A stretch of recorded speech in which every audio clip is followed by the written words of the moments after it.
Awalnya aku pikir, oh ini mungkin meme yang lain kali, dan ternyata diseriusin, dirilis di YouTube dan dibuat video klipnya dan lain-lain. Jujur kaget sih, cuma aku lebih ke ini aja sih, maksudnya bingung juga dengan bikin lagu itu, apakah udah izin dulu sama penciptanya gitu, karena kan aku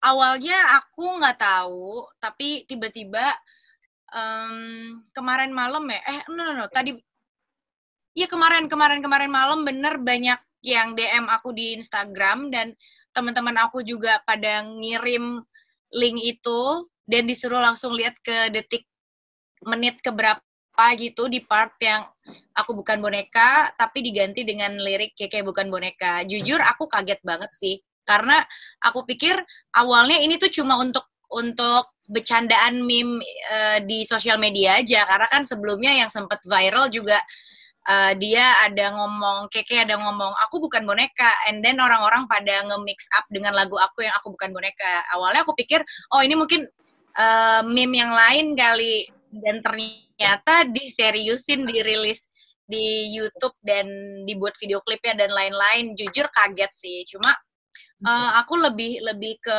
ini aja sih, maksudnya bingung juga dengan bikin lagu itu, apakah udah izin dulu sama penciptanya gitu, karena kan aku cuma sebagai penyanyinya ya. Kayak gitu-gitu sebenarnya yang jadi pertanyaan buat aku.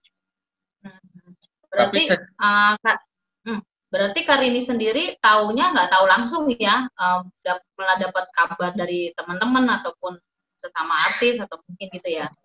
Iya, tahu dari teman-teman dan tahu dari followers sih sebenarnya. Gitu. Oke.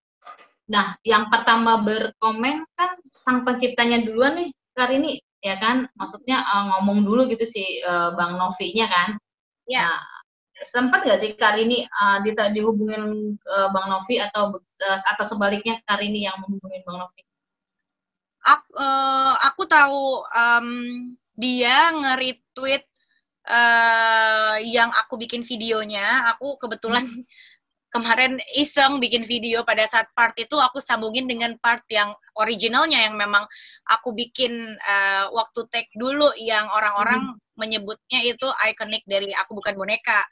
Jadi aku terusin di part aku, dan Novi retweet, terus akhirnya kita jadi ngobrol. Aku terus nanya kayak, kok ini sebenarnya udah ada izin atau gimana sih Novi? Terus akhirnya dia jelasin bahwa memang belum ada izin ke pencipta maupun ke label, karena kan jujur kalau aku sebagai penyanyi yang memang tidak punya hak untuk lagu itu gitu, aku hanya menyanyikannya pada tahun lalu, pada tahun 2007 itu gitu kan.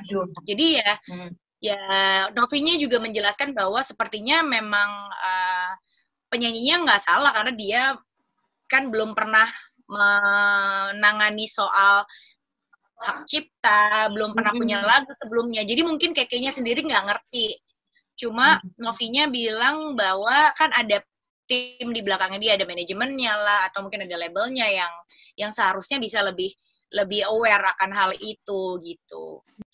Dirugikan enggak ya, karena aku ngerasa ya itu tadi, aku sebagai penyanyi seneng-seneng aja kalau lagu aku dinyanyiin sama banyak orang gitu, di cover sama banyak orang, atau mungkin dibuat meme sama orang-orang, atau ya apapun lah gitu. Sebagai penyanyi aku sih senang-senang aja, tapi sebagai pencipta lagunya dan sebagai label yang punya masternya, itu yang mungkin harus lebih ditanya perasaan mereka gimana. Karena kan kalau udah yang pencipta lagu, mereka yang dan label, mereka yang punya hak atas lagu tersebut kan 100% gitu. Jadi untuk segala macam royalti dan lain-lain ya memang mereka dapat dari situ. Yang kalau misalnya sewaktu-waktu itu lagu mungkin booming banget kan, penciptanya kasihan gitu kalau nggak sampai kalau dia sebagai pencipta nggak diakuin atau nggak ada ditaruh kreditnya dan lain-lainnya gitu. Kasihan pencipta dan labelnya juga sih gitu, yang memang punya hak atas lagu tersebut. Ya selayaknya video klip memang harus dibuat serius sih. Berarti ya mungkin Keke memang pengen menjadi penyanyi profesional, jadi dia mulai dari bikin video klipnya secara serius, terus mungkin bernyanyinya juga dan semuanya. Dan itu yang pasti sih aku ngerasa memang udah apa dari dia dan tim udah mengkonsepkan video klipnya dengan seperti itulah. Ya itu tadi makanya aku bilang aku sih kaget banget tuh dalam artian ini udah izin sama penciptanya dan label apa belum gitu. Karena kan takutnya kalau misalnya belum izin nanti dibawa ke hal-hal yang tidak menyenangkan gitu, yang mungkin mereka nggak ngerti gitu. Jadi ya alangkah lebih baiknya kalau misalnya ada klarifikasi mungkin dari pihak PK dan manajemen terhadap lagu tersebut ke pencipta dan label pastinya. Karena aku kasih tahu di sini bahwa aku emang cuma sebagai penyanyi di lagu tersebut. Lagunya nyiptain Novi Umar dan label yang punya hak atas lagu itu Sony Music. Semua cinta yang kamu enggak sih. Sharing mungkin, Enggak sih, kita aku cuma ngobrol sama Novi, cuma ngobrol karena emang aku dan Novi paham mungkin Keke dan Keke nggak ngerti soal ini gitu, masih baru di dunia musik gitu, nggak paham sistemnya kayak gimana, jadi ya wajar nggak tahu. Tapi mungkin kita lebih tekankan di sini pihak manajemennya bisa lebih mencari tahu lagi seharusnya sebelum lagu itu dirilis kalau ada part yang memang bukan original dari lagu tersebut gitu. Dibuat meme juga sering banget lagu Aku Bukan Boneka, dan aku surprise juga sih karena lagu itu udah 13 tahun yang lalu tapi kayaknya itu sangat menempel di orang-orang bahwa emang itu single debut single aku kan. Kalau yang Aku Tetap Milikmu itu kan emang winner song aku, tapi kalau Aku Bukan Boneka itu benar-benar debut single aku yang kayaknya sampai sekarang masih melekat banget di orang-orang. Seneng banget pastinya karena aku nggak nyangka kalau lagu itu ternyata sebanyak itu orang yang tahu, dan lagu itu ternyata cukup lumayan lama masih didengerin sama orang-orang yang kadang suka ketawa juga baca komennya kayak lagu ini pada saat aku SD dulu, kayak wow, kebayang sekarang umurnya udah berapa dan aku juga umurnya udah berapa gitu, yang kayak kalau mau dinyanyiin lagi kayak nggak mungkin, udah tidak mungkin karena lagunya sangat remaja. Tapi ya aku bersyukur sih itu menjadi single pertama aku karena itu yang ngebuat orang-orang masih ingat dengan aku sampai sekarang.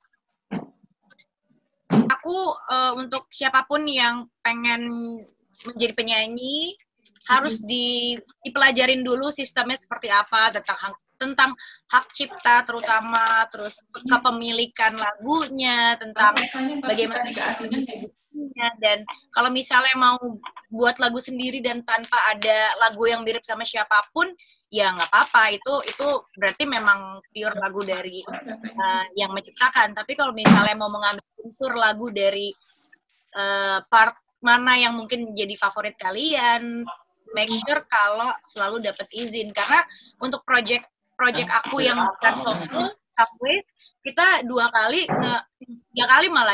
kali nge-recycle lagu. Salahnya Potret, terus Indika Cinta ME, dan terserah boynya CB, itu 3-tiganya kita minta izin untuk kita nyanyiin ulang, kita rilis ulang gitu. Itu kan menghargai orang yang punya lagunya, menghargai penciptanya, menghargai labelnya yang punya masternya, kayak gitu sih. Karena memang sebenarnya semuanya pasti bisa diomongin asalkan sebelum rilis make sure semuanya emang udah jelas dan sudah benar gitu. Nggak tahu sih ya, maksudnya kalau memang aku dibutuhkan untuk berbicara ya aku akan ikuti sesuai dengan porsi aku pastinya. Tapi semoga juga ini masalahnya nggak sampai ke situ, karena kasihan juga, aku juga mikirin pihak kekenya yang mungkin nggak ngerti masalah ini. Kalau bisa ya diomongin secara baik-baik, secara kekeluargaan, gimana bagusnya, gimana enaknya gitu. Jadi nggak perlu nggak usah yang complicated lah gitu. Nggak ada sih, cuma yang memang harus dihubungin sebenarnya kayak aku bilang tadi bukan aku tapi pencipta lagunya dan yang punya hak akan lagunya gitu, pencipta dan label yang seharusnya dihubungin sama pihaknya. Keke, bukan aku, kecuali aku juga ikut nulis di lagu Aku Bukan Boneka, yes, sebenarnya harus aku juga dihubungin. Tapi berhubung karena aku memang hanya menyanyikan lagu itu, lagu yang dikasih buat aku pada saat itu, ya sebenarnya